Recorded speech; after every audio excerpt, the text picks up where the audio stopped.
یہ وہ مست ملنگوں کی عید ہے کہ جس عید سے نہ سیویوں والی عید مقابلہ کر سکتی ہے اور نہ بکرے والی عید کر سکتی، کیونکہ وہ والی عیدیں حلالی حرامی سارے مناتے ہیں۔ سلامت رہو، غازی تمہارے ہاتھ سلامت رکھے، حسین کی اماں تم سے راضی ہو۔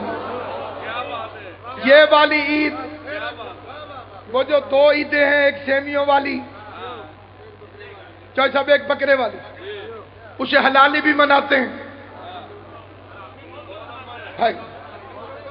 حرامی بھی مناتے ہیں۔ یہ خالصتاً حلالیوں کی عید ہے۔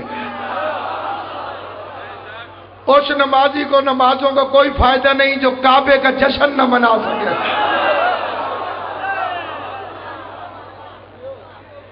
آج وہ جشن ہے جس میں میرے بادشاہ کے آنے کی وجہ سے کعبے کی عزت میں اضافہ ہو گیا۔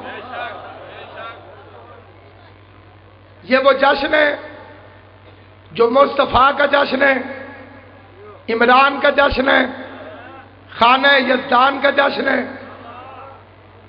اور نصیبوں والوں کو نصیب ہوتا ہے۔ گھر میں بیٹھی ہوئی علی کی ماں اللہ کے گھر کی طرف چل پڑی۔ ہونا تو یہ چاہیے تھا کہ اللہ کے گھر میں ہوتی، اپنے گھر آ جاتی، لیکن وہ اپنے گھر سے اٹھی، رحمان کے گھر پہنچی۔ آپ کی چپ دیکھ کے دو فکریں کہتا ہوں۔ ام ایمان خانہ ایمان کی طرف چلی، یعنی خوشبو اپنے گلستان کی طرف چلی۔ 14ویں صدی کے مقصر کے منہ پہ تماچا لگا کہ علی کی ماں کعبے میں آ رہی ہے۔ پہلے کعبہ کعبہ تھا، اس میں علی نہیں تھا۔ جب تک اس میں علی نہیں تھا وہ سجدے کے لائق نہیں ہوا۔ تیری نماز میں جب تک علی نہ آئے وہ قبولیت کے لائق کیسے ہو سکتا؟ کئی بندے پریشان ہیں جشن والے میں، کم از کم چہروں کو مسکراتا ہوا رکھنا۔ فقیر کے گھر بھی بیٹا پیدا ہو تو وہ خیرات بانٹتا ہے۔ آج فقیر کے گھر نہیں، قدیر کے گھر میں علی آئے۔ حیدری، جو علی کے آنے کی خوشی میں نعرہ نہ لگائے اللہ اسے گنگا کر کے اس دنیا سے اٹھائے۔ مل کے نعرہ حیدری۔ ایک گاؤں کا چھوٹا سا کوئی معمولی زمیندار چودھری ہو اور اس کے گھر کی باہر والی دیوار ٹوٹی ہوئی ہو، بندے باتیں کر کر کے تھکتے نہیں، اتنا پیسہ کیا کرنا ہے، باہر سے دیوار ہی ٹھیک نہیں کراتے۔ ساری کائنات کا مالک اللہ اور اسی کے گھر کی باہر کی دیوار ٹوٹی ہوئی۔ پتہ کر کعبے کی جو اتنی عزت ہے اس کے اندر کون آیا؟ باقی چیزیں سمجھ نہیں آئی، اسے مثال بدل کے دیتا ہوں۔ اس کپڑے کو کوئی نہیں چومے گا، اس وقت چوما جائے گا جب اس کے اندر قرآن آ جائے۔ اندر قرآن کیا آیا، باہر سے کپڑا بھی چوما جا رہا ہے۔ پتہ چلا باہر والا چوما جاتا ہے اندر والے کی وجہ سے۔ رجب کا مہینہ ہے، آنکھیں کھول غیرت مند بن کے فیصلہ کر، کعبے کے اندر کون آیا یہ باہر سے چومنے کے لائق ہو گئے؟ وہ کون سی ہستی تھی جو کعبے کے اندر آئی جس نے کعبے کو چومنے کے لائق بنا دیا؟ احسان ہے علی کی ماں کو، وہ گھر سے چلی، اللہ کے گھر کی طرف آئی، دیوار کے پاس پہنچی۔ پہلے میں سمجھتا تھا دیوار پھٹ گئی، عزت مآب علماء ذاکرین تشریف فرما۔ اس کے بعد میں نے ایک دروازہ دیکھا، سینسر گیٹ۔ اس دروازے کا کمال یہ، اس کے قریب پہنچو تو خود بخود کھل جاتا ہے، بندہ اندر چلا جائے پھر بند ہو جاتا ہے۔ 13 رجب کو یہی کیا کعبے کی دیوار نے۔ اور ویسے یہ بات تو ملا بھی مانتا ہے کہ دیواروں کے بھی کان ہوتے ہیں. میں کہتا ہوں نہ ہوتے ہوتے تو علی کی ماں کے قدموں کی آہٹ سن کر کعبے کی دیوار میں در بنتا کیسے؟ پلک جھپکنے نہ پاتی کہ طور کی مانند تمام کعبے کا نقشہ بدل گیا ہوتا. جو ایک مقام پہ دو نور ہو گئے تھے بہم، خدا کا گھر جو نہ ہوتا تو جل گیا ہوتا.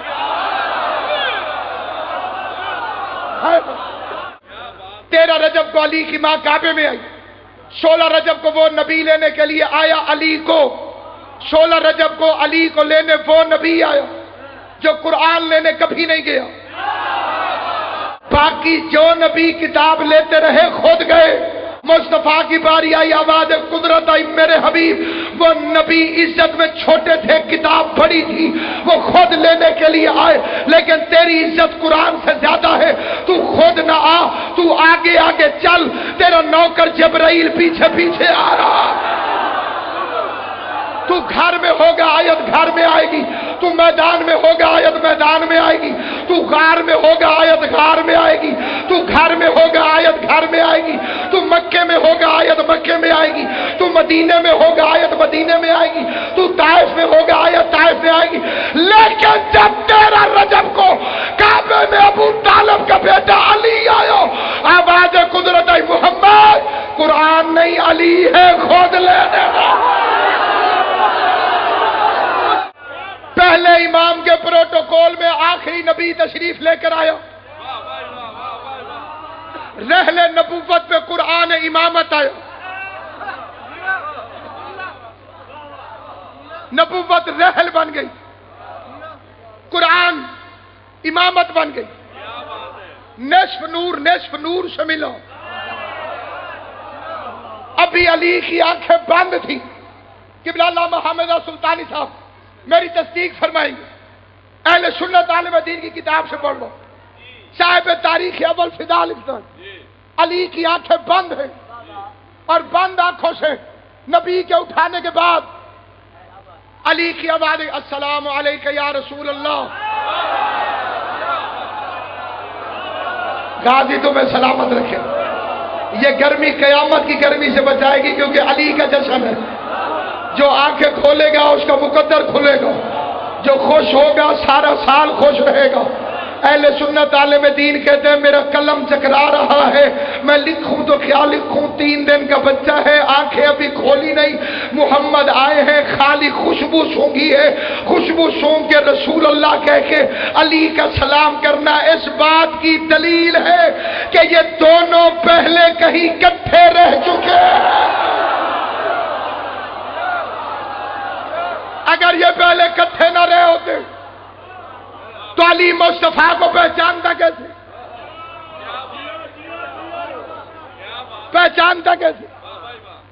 کعبے سے آیا کیوں؟ ہر چیز، میری ساری تقریر بھول جاؤں، یہ فکرہ یاد رہے، ہر چیز اللہ نے مصطفیٰ کو بغیر مانگے دی ہے سوائے علی کے. اللہ نے علی دینے سے پہلے شرط رکھی، مانگے گا تو دوں گا.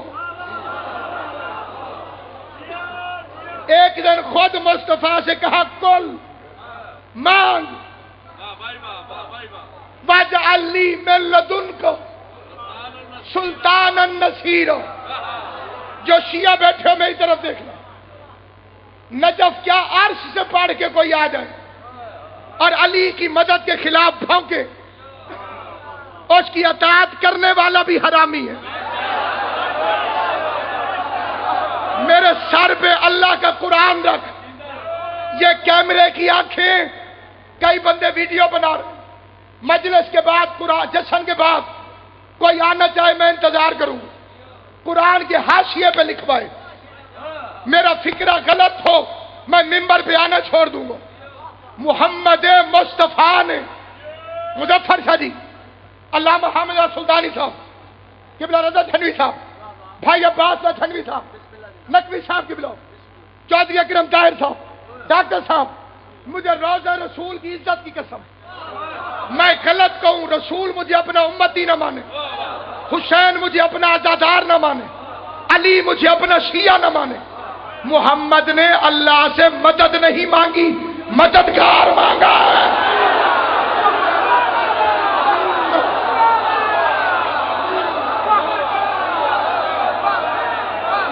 وَاجْعَلْ لِي مِن لَّدُنْكَ سُلْطَانًا نَصِيرًا، زبردست مددگار عطا فرماؤ۔ کیا بات ہے! میں شاہ صاحب سے کہوں کہ مجھے گلاس دیں، آپ نہ دیں، آپ دیں، ہاتھ سے نہ دیں، آپ دیں، غازی تیری زندگی کرے، آپ کے ہاتھ سے میں نہیں لوں گا، آپ دیں، تو مر گیا یا اللہ